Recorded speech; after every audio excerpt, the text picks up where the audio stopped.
Hey, this is Jason, and I'm here with another track walk. To begin, we'll watch the lap without any commentary from the cockpit. Next, we'll watch the lap again from the chase cam. Doing this helps us build some framework and context for the actual slow motion track walk that we'll do next. When we do this, we will go through the lap, hopefully without pausing the replay at all, and just try to keep things moving in a fluid manner. Finally, I'll do a deeper dive into a few of the corners and talk about potential trouble spots. Before we continue, I'd like to make quick mention of the Sunday Night Skippy Racing League, which, despite what's in the name, also races Vs. We run 2 Skip Barber events on Sunday evenings, and we run our Formula V series on Thursday evenings. Sessions open at 7:30 p.m. Eastern. Qualifying starts shortly after 8:30, and then we run 2 sprint races. We have a very kind and welcoming group of drivers and a very open and engaging Discord community where we're always discussing tips, tricks, and racecraft. If you're looking for good, clean, hard racing, and you're either a Skippy driver or a V driver, you should definitely check us out. League and Discord links can be found in the description. All right, let's start the track walk. All right, this week we are at Okayama Full. Interesting track because a lot of the corners that we're going to face are really fairly light braking zones, particularly toward the end of the lap. Really the pieces of the track that are common to the other layout, the short layout that we did last season in the V. So really, I'm talking about turns 8, 9, 10, 11. These are places where we tend to see a lot of overbraking when really we want to be carrying as much momentum through the corner as we can. We even see it a little bit in turns 1 and 4. So we might spend some time focusing on those corners. But real quick, let's discuss the track conditions. So for this track walk, we are sitting at about 110 degrees Fahrenheit, which I think is about 5 degrees Fahrenheit cooler than the VRS guide. That guide, I want to say, ran a 150.3. We're going to run a 150.2. So that temp difference definitely levels things out. So our lap here is going to be a little bit quicker just because of the temperature difference. But again, as always, whenever you're looking at somebody's track guide, make sure that you're comparing apples to apples. If a guide goes up and you just can't figure out how, why you can't attain a time or even come close to attaining a time, it's important to understand what the track conditions were, because temperature, particularly on iRacing, makes a massive difference. So don't set yourself up for frustration there.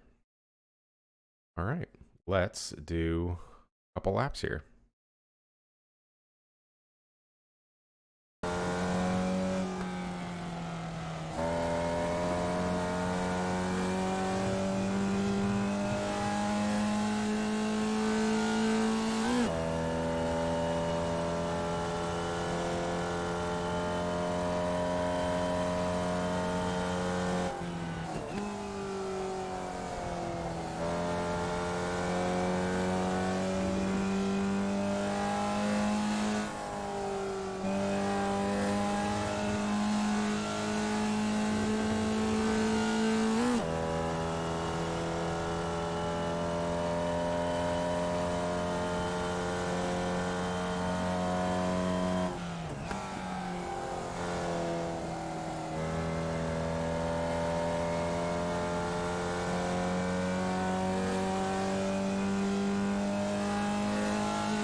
right, so we actually have quite a bit to unpack here. Just watching those laps with you there. Some things that I liked, a few things that I could have done a little bit better, and then one big mistake, I think, that I hope I don't forget to call out. So, for those not familiar, our slow-mo track walk is really just an effort on my part to not get stuck on a corner and blab on forever. So I will do my best to keep this moving along. And if there's anything that we do need to dive into, we'll do that in the trouble spots and random details. So, slow motion. Just to set up the lap, I like to drop the rear into the dirt just a little bit here. I kind of missed it, I think, on the setup for this lap. But normally, I've got that wheel in the dirt a little bit just to help break the rear loose. And as long as you've got some throttle applied when you do it, you really reduce the risk of spinning. So you can really do a controlled braking of the rear in this car just by keeping some throttle applied. That's really what I'm doing right here, actually. You know, I'm trying to keep some throttle applied as we go over that curb so that the rear doesn't swing out on me. And as we come around here, I'm going to get the wheel straightened out as quickly as I can so that I'm not fighting against the fronts. And then just maximize our acceleration, and certainly plan on using every inch of this green pad. If you find yourself going into the gravel, don't fight it. Don't try to turn through it. Just, as we always say, accept your fate, ride it out, and gently coax the car back onto the track. The next turn, turn 1, is a right-hander. So obviously we're going to keep the car out here to the left. Let's zip up there real quick. So breaking the rules already, haven't even done a turn yet. A little bit past the blue cone is my reference point, and at least when I'm in the cockpit, that's what it looks like. As usual, it's a little bit different when I see it from the base mode. Mixed inputs, though, because I'm using the pedals to steer the car a little bit. We talk about that every week, I hope, because that's really important in finding those last tenths and hundredths in this car, is being able to steer it and precisely point it with pedal inputs. So I'm looking at the apex, and as soon as I'm happy with where it's pointed, I'm going to try to plant the rear a little bit by coming off the brake and keeping some throttle applied. And then as soon as I like where I'm headed, we're going to roll back onto the throttle. I don't like to stomp on the throttle here because I don't really know exactly where I'm pointed and exactly where I'm going to track out until I'm already doing it. Rolling on the throttle helps me control that a bit better. And we might be sacrificing a few hundredths, but that's much more preferable to ending up in this gravel. Unlike before, getting stuck out here is much, much more difficult to ride out because we're really committed into the turn. We do not want to be in that gravel. But when everything goes well, we're going to end up tracking out to this curb. We're going to run over this green pad, and as quickly as we can without working against the front tires again, we're going to get all the way out to the right to open up this next corner. So this is the first small mistake I think I made as I was figuring out the track tonight. I think I was coming off the gas a little bit early here in order to point the car to the left. There are some people that will drop this into the grass. I don't. I don't feel that it's a necessary risk, but there are plenty of fast people that are doing that. But what I didn't like here is I'm already off the gas, and I found in later laps that I couldn't use because the temperature in our race had dropped so dramatically, it wouldn't have been a good comparison to the other guides that are out there. Try to keep things as apples to apples as I can. But I found later that really riding this out beyond this point and then coming sharply off the throttle, maybe right here for less time to get the car pointed, that was worth about a tenth. I picked up a boatload of time later on in the session when that clicked. So what I'm doing here works. It is safe. But I'm off the throttle a little early. I'd rather still be full throttle and then just blip off of it, quickly point the car, get back on it, and save about a tenth there. So it was actually a little bit more than a tenth. I was pretty surprised when that happened. But either way, we're going to track all the way out to the right. Again, you don't want to find yourself in this gravel. If you do, you know what to do. We're going to straight line this as much as we can all the way to the next real right-hand turn. Not this little kink in the road up here, but it's okay to track over this green pad a little bit. It's a little bumpy, but no big deal. This curb up here is surprisingly smooth, so no fear, no worries, no concerns running right over that. It's almost as smooth as the track.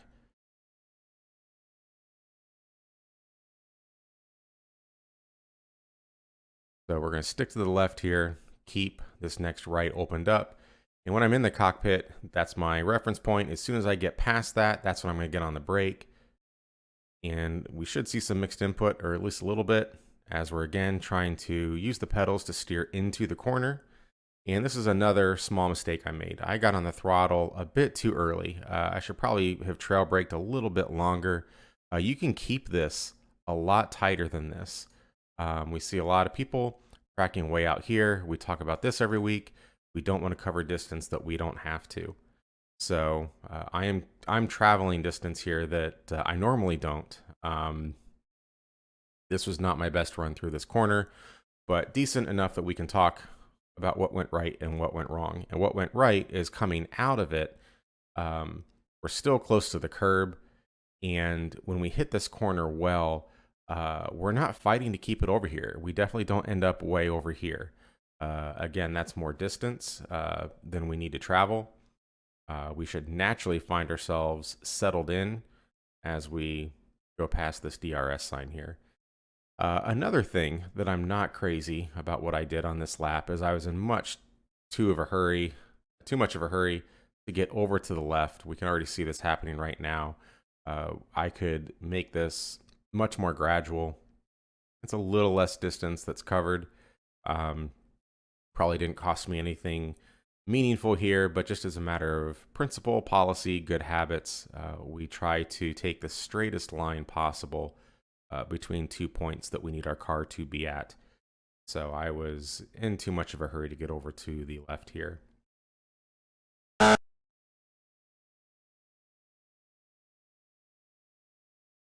All right.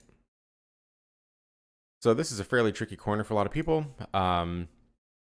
Real tight hairpin, but with a lot of camber. My braking point, again, is at right as I go by the 50 board here. Going to trail brake quite a bit into the corner. We can use all of this camber in this groove. Don't go for a crazy late apex because we want to slot into this right here. We can see that right here. We want to be in that little groove. We try to late apex it out here. One, it's really difficult to do because it's just so flat, but you're costing yourself so much time. But we had a nice, good trail breakthrough here. Let's look at that again. Just sitting on the brake, keeping the weight forward over the front tires, and then as soon as I'm happy with it, we commit to the throttle, unwind the wheel, and only track out to the left as much as we have to because we have to really get all the way over to the right. This can be pretty tricky if we don't come out of that corner correctly. Getting all the way over to the right here, which is very crucial, can be pretty difficult.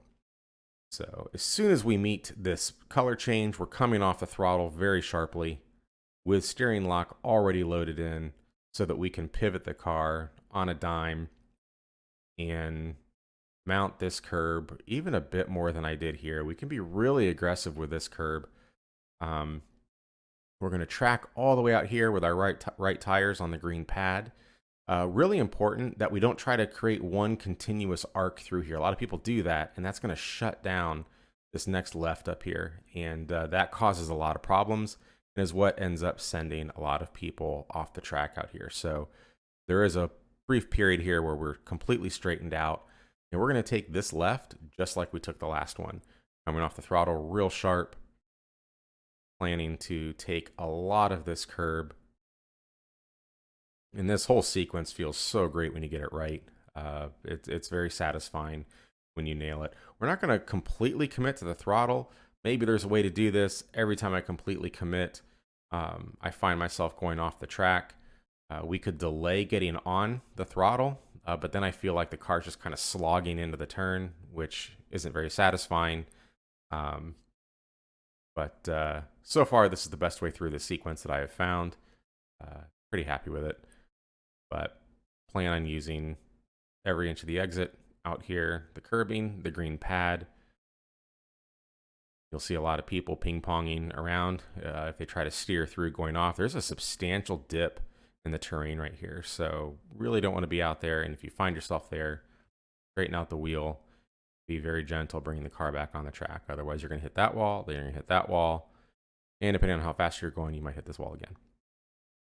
So we talked when we brought up the track map about corners that were not really hard braking zones. And so this next corner is one such corner.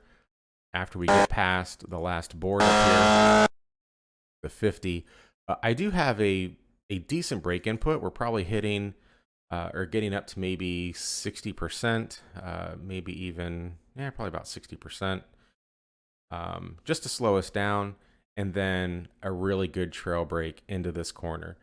We have a little bit of camber that we can use right here, but then it stops. It flattens out. So we don't want to rely on this camber through the entire corner. That's why we see a lot of people spinning out here.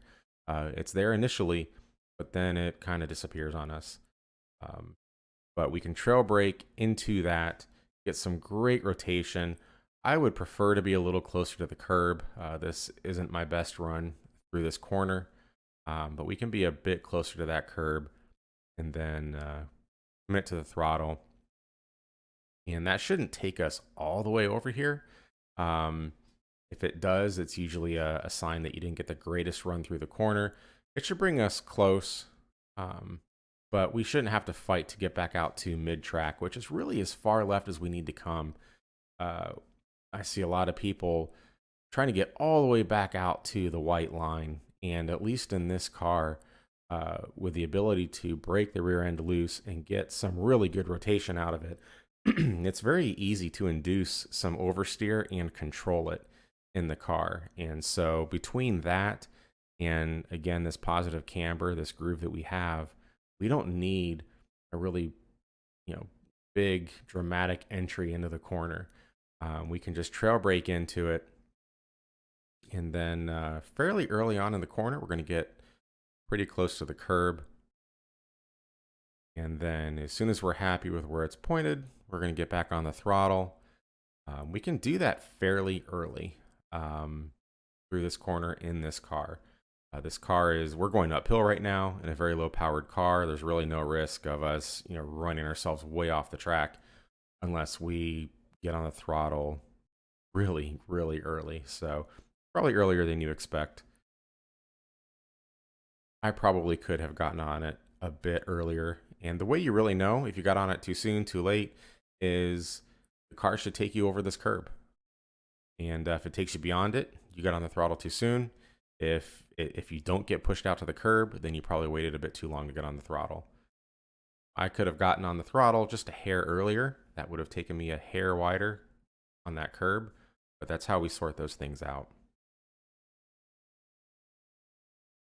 Next turn, the penultimate corner, is a bit blind. It comes up quick in a lot of other cars, but in this car, it's a little bit easier to plan for. I know when I'm driving quicker cars, it tends to catch me by surprise. I start daydreaming between the last corner and this one, and I forget that I have to turn before I can see it. But we're going to plan on taking the car over most of this inside curbing. Do not get too aggressive with it because we can see that it's got an edge to it. What we can't see is awful stuff right there that if you hit this too aggressively, it will wreck your day. So we could probably be a little bit more aggressive than I was here, but not by much. There's really no sense, in my opinion, in pushing it too far. And then, like we discussed before the lap began, I like to plan on taking the car into the grass just a little bit because it helps get the car rotated into this final corner. So unlike the last lap, this is my normal pass through this corner. I'm coming off the gas pretty abruptly Doesn't look like it because we're in slow motion, but by doing that, the rear end is just loose enough that I'm getting the rotation that I want out of it. And once I want to stabilize the car, that's when I start rolling on the throttle. That's how we settle things back down. That puts the weight back over the rear tires and makes the car sit. We're going to take some of this curb.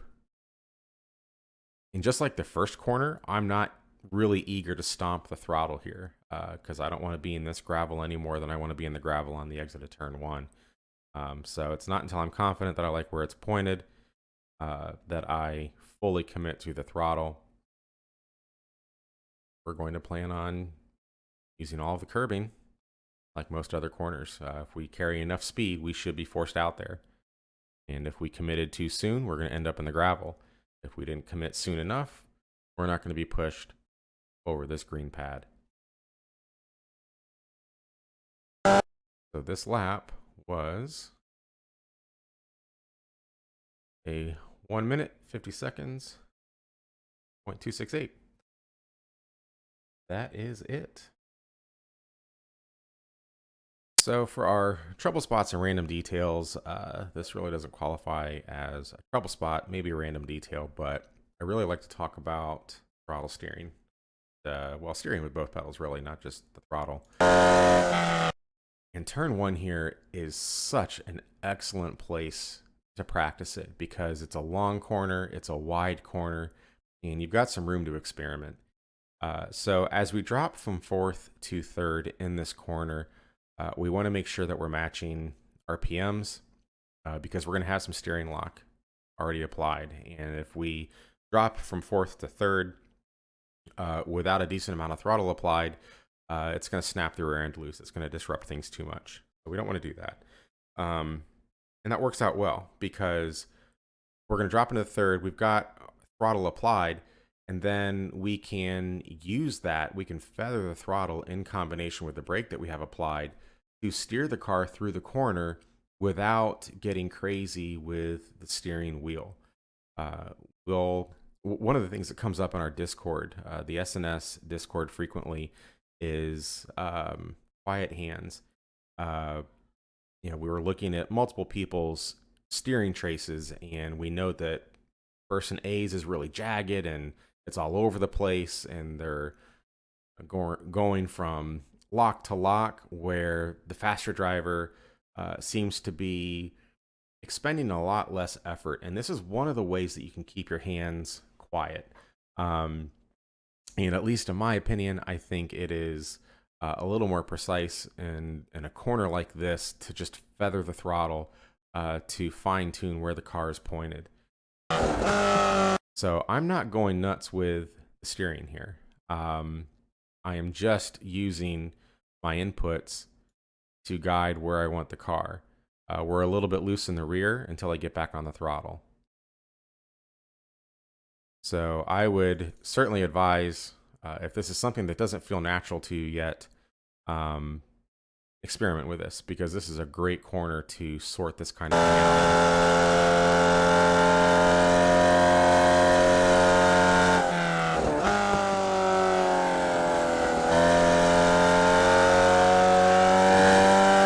It's subtle, but it's definitely worth figuring out.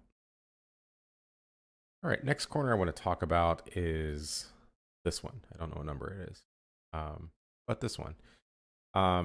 Even though my pass through this corner wasn't the greatest, we can focus on the importance of not covering distance that doesn't need to be covered. So I'm out here when I really don't want to be, but I am happy with the exit. It might seem natural as you're coming out of this corner, the apex around here, and then let it track all the way out to the edge. And that's not really as efficient as keeping it tight and at the very least hitting a mini apex, I guess, up here at this DRS board. And this has the added advantage. If you're sitting here on this line in traffic, this is very defensive. And as the people behind you are coming out of the corner, you have time to decide what you're going to do based on how they got their exits, how you got your exit. And you can decide if you want to let this track out at this point to the left, or if you want to keep it tight up against the line. So when we get a good run through this corner, which involves a pretty healthy trail brake to get the rotation that we need to kick us around back there, back far enough. So good trail brake here, lots of rotation. Normally I'm up on the curb a little bit tighter over here. And then keeping it nice and tight through the whole corner. In this car, that's very doable. That may not be the line, the preferred line or the quick line in other cars with more pace. But in this car, this is, in my opinion, a great line. It's a very defensive line. It's the quickest line. And it sets you up for options if you have people bearing down on you as they come out of that corner behind you. All right, the last thing I want to talk about is really this corner and then the one right after it, because they're so similar. We come into this brake zone after the 50 board, and we do have an initial hit on the brakes, but then we come off of it. And the point of this braking right here isn't to slow the car down. I'm not trying to slow things down. I'm trying to keep grip forward so that the rear has less grip than the front. That gives us rotation when there's also steering lock applied. And then, weight over those front tires, it lets them dig in and makes the car more compliant as far as tracking where I want it to track. So I'm not braking for the purpose of slowing down. I'm braking for the purpose of keeping weight forward. And that can be tricky as we're going uphill. So the weight wants to come back on us. We want to keep it forward so that we can keep digging into this turn through this corner. Very awkward corner in most cars, certainly in this one. So just a nice long trail brake so that our steering input is still effective. And then the next corner is just the opposite. Same concept, different direction. So I never really get on the brakes hard. I'm not trying to slow the car down. I just want to be able to turn it. That is it. So I hope this was helpful.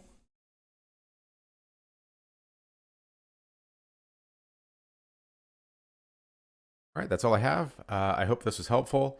I want to apologize. Similar to last week, this is coming out a bit later than I would prefer. Got tied up in some other things, other cars, a few distractions. But let me know what you think. Certainly, if you have any questions, I love to discuss strategy, different lines. Just hit me up in the comments.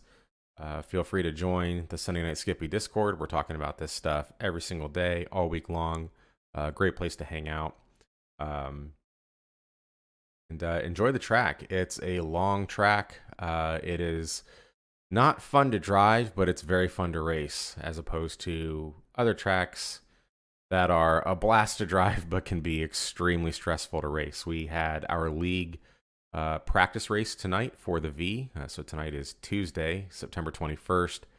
And we had some outstanding battles. Great racecraft on display. A lot of fun. This track and our league, if I do say so myself, is very conducive to that kind of experience.